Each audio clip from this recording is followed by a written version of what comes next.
was through conversation with others.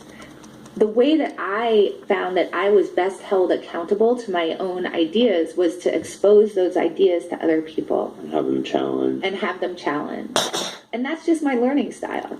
When I imagine a decision journal, the kind of decision journal that I imagine would be, go talk to people about what you've changed your mind about today. But it would all involve, I think, go talk to other people, go find other people to speak to, and then I also,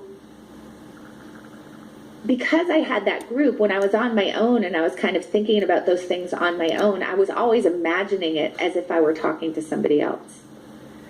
So for me, that internalized conversation of the group became my own journal, as opposed to physically writing it down.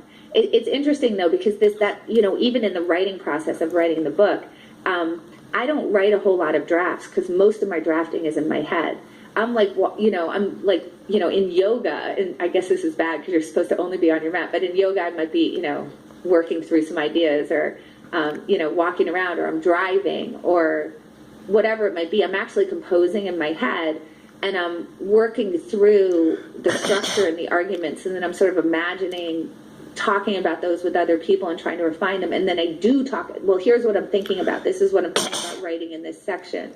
And I'm bouncing it off other people and trying to hear what they have to say and how it's playing with them. And that's actually a lot of what I do, a lot of keynoting.